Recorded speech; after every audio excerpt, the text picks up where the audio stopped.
Black demon gang के आते ही उन सभी लोगों की बची कुची हिम्मत भी टूट चुकी थी और वो सभी इस समय खुद की जान बचाने के लिए इधर उधर भाग रहे थे। लेकिन उनके ऐसा करने से कोई भी फायदा नहीं हो रहा था, क्योंकि ब्लैक डीमन गैंग अपने दुश्मनों को चुन चुन कर मारने के लिए जानी जाती थी। वो पूरा एरिया इस समय खून के सैलाब से भर चुका था। अभी 3 मिनट ही हुए थे कि ब्लैक डीमन गैंग ने उन सभी लोगों का सफाया कर दिया। अब उस पूरे एरिया में सिर्फ आरोही, बेहोश पड़ी जिया और ब्लैक डीमन गैंग के लोग ही बचे थे। सभी लोगों का सफाया करने के बाद वो मास्क पहना हुआ आदमी आरोही के पास पहुंचकर फिक्र और घबराहट भरी नजरों से जिया की तरफ देखते हुए आरोही से सवाल करता है, मैडम, जिया कैसी है? उस आदमी की घबराहट आरोही के शक को कंफर्म करने के लिए काफी थी कि वो जो सोच रही है वही सच है।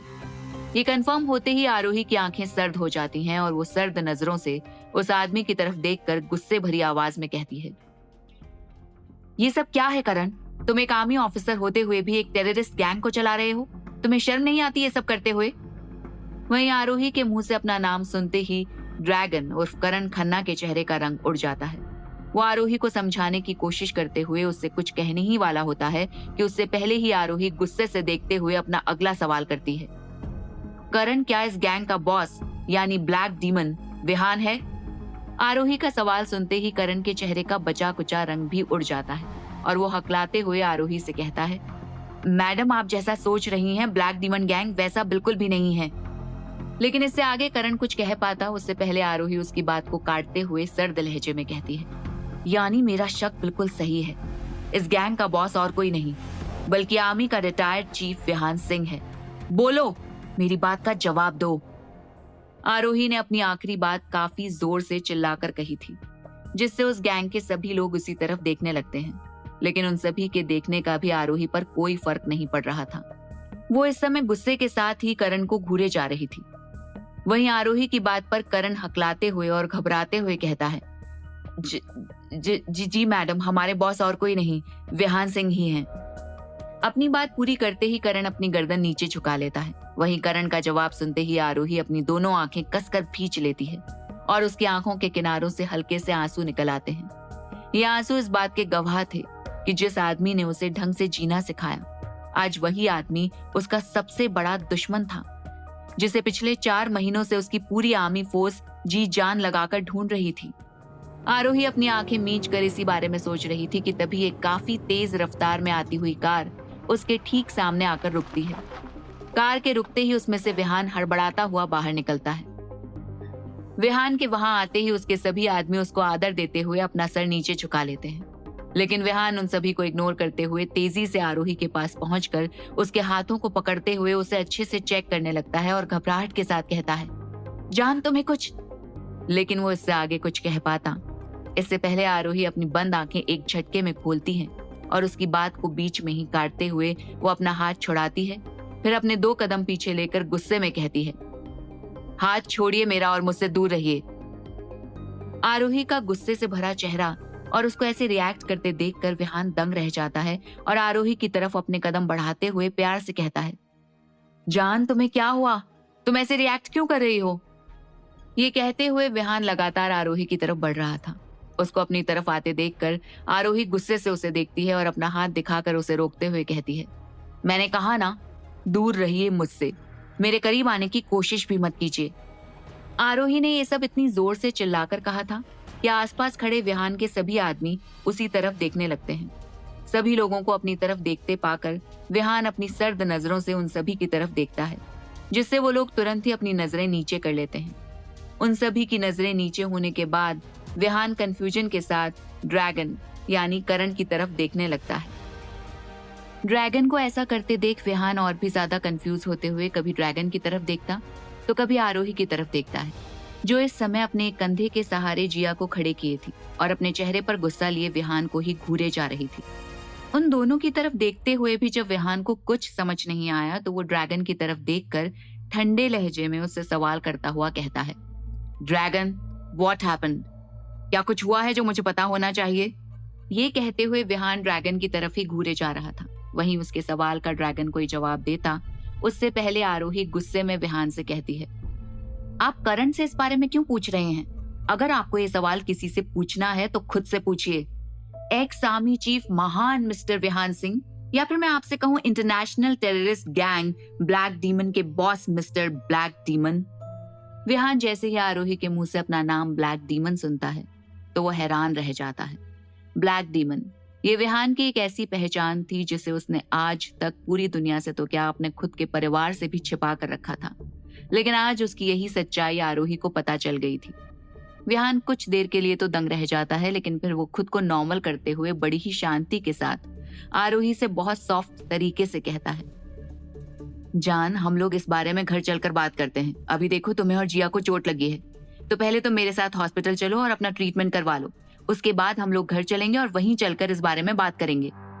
ये सब कहते हुए विहान आरोही की तरफ अपने कदम बढ़ाता है। वहीं एक बार फिर विहान को अपनी तरफ आता देखकर आरोही बेरुखी और गुस्से के साथ उससे कहती है, उसकी कोई जरूरत नहीं है। तुम्हारे साथ कहीं भी जाने से अच्छा है मैं किसी कुएं में कूदकर अपनी जान दे दूं। आरोही की बेरुखी देखकर भी विहान को उस पर जरा सा भी गुस्सा नहीं आता है, क्योंकि विहान जानता था कि इस बार गलती उसकी तरफ से हुई है। इसलिए वो शांति के साथ उसकी तरफ कदम बढ़ाकर उसे समझाने की कोशिश करते हुए कहता है, जान, ठीक है, अगर तुम्हें मुझसे नाराज होना है तो हो जाओ, लेकिन एक बार मेरे साथ हॉस्पिटल चलकर अपना चेकअप तो करा लो। विहान की इस बात पर आरोही अपना हाथ दिखाकर उसे उसकी जगह पर ही रोकती है और अपने दांत पीसकर गुस्से में चिल्लाकर कहती है, मैंने कहा ना, मुझे तुम्हारे साथ कहीं नहीं जाना, ये तुम समझते क्यों नहीं?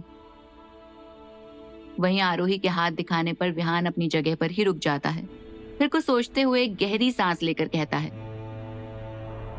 ठीक है जान, अगर तुम्हें मेरे साथ हॉस्पिटल नहीं जाना तो मैं इसके लिए तुम्हें फोर्स नहीं करूंगा, लेकिन जरा अपने कंधे पर सर रखी जिया की तरफ भी तो देखो, जो इस समय जिंदगी और मौत से जूझ रही है। वहीं विहान के कहते ही आरोही को जिया का ध्यान आता है और उसका ध्यान आते ही आरोही परेशानी के साथ जिया की तरफ देखने लगती है, जिसकी अब सांसें काफी धीमी हो चुकी थी।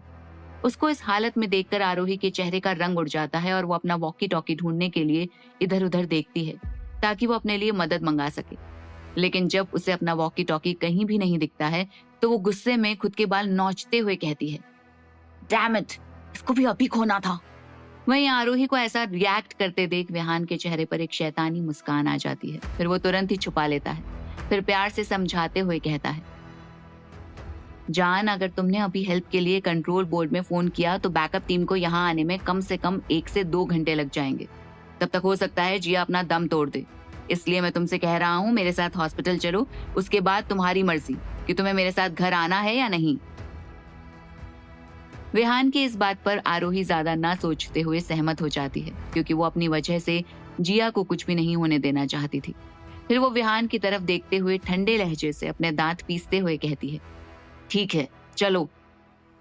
आरोही को अपनी बात मानते देख विहान के चेहरे पर एक मुस्कान आ जाती है और वो तुरंत ड्रैगन को ऑर्डर देकर उसकी मदद से जिया को अपनी कार की बैक सीट पर लिटा देता है। लेकिन इससे पहले आरोही जिया के साथ बैठ पाती, विहान एक धक्के के साथ करण को कार की बैक सीट पर धकेल देता है और कार का दरवाजा जल्दी से बंद कर देता है। विहान के ऐसे करने से आरोही चिड़न और गुस्से के साथ विहान की तरफ देखने लगती है, लेकिन विहान उसकी नजरों को ऐसे इग्नोर करता है जैसे मानो उसे कुछ फर्क ही न पड़ रहा हो। फिर वो आरोही के लिए फ्रंट सीट का दरवाजा खोलते हुए कहता है, जान, तुम यहाँ मेरे साथ बैठो, जिया को देखने के लिए करण है। उसके ये बोलने पर आरोही गुस्से से उसकी तरफ देखती है, लेकिन फिर जिया के बारे में सोचकर वो फ्रंट सीट पर जाकर बैठ जाती है। वहीं आरोही के बैठते ही विहान अपने चेहरे पर एक मुस्कान लिए गेट बंद कर देता है और वो दूसरी तरफ से ड्राइविंग सीट पर बैठकर कार को तेजी से हॉस्पिटल की तरफ चला लेता है। आधे घंटे बाद विहान और करण दोनों मिलिट्री हॉस्पिटल के कॉरिडोर में खड़े थे। अंदर डॉक्टर आहूजा जिया और आरोही का ट्रीटमेंट कर रहे थे। वहीं कॉरिडोर में खड़ा विहान करण की तरफ अपनी सर्द नजरों से घूरे जा रहा था। वहीं करण उसकी सर्द नजरों को खुद के ऊपर महसूस कर पा रहा था, लेकिन वो उसे पूरी तरह इग्नोर कर देता है। विहान उसकी तरफ लगातार देखते हुए सर्द लहजे में सवाल करता है, तुम्हें ये बताने की क्या जरूरत थी कि ब्लैक डीमन मैं ही हूँ? विहान के सवाल पर करण कोई जवाब नहीं देता है और अपनी गर्दन झुकाए खड़ा रहता है। करण को ऐसे अपने सवाल का कोई जवाब न देते देख विहान गुस्से से उसका चेहरा अपनी तरफ करके कहता है, मैं तुमसे कुछ। विहान इससे आगे कुछ कह पाता तभी उसकी नजर करण के आंसुओं से भरे चेहरे पर जाती है। उसके आंसू देखकर विहान हैरान हो जाता है। विहान हैरान ही था कि तभी करण रोते हुए ही उसे गले लगाकर सवाल करता है, विहान, जिया, वो जिया को कुछ होगा तो नहीं? करण की ऐसी हालत देखकर विहान को कुछ समझ नहीं आ रहा था कि वो आखिर करण को क्या कहकर समझाए। लेकिन फिर वो करण के गले लगे हुए ही उससे कहता है, करण शांत हो जा, जिया को कुछ नहीं होगा। विहान की बात पूरी होते ही करण घबराहट के साथ कहता है, लेकिन तुमने उसकी हालत देखी थी ना, वो ढंग से सांस तक नहीं ले पा रही थी और उसके सर पर काफी गहरी चोट लगी थी। देखा ना तुमने, उसके सर से कितना खून बह रहा था। विहान की सच्चाई जानने के बाद क्या होगा आरोही का रिएक्शन? क्या विहान उसे समझाने में कामयाब हो पाएगा? जवाब जानने के लिए सुनते रहिए माय कमांडो वाइफ, सिर्फ पॉकेट एफएम पर।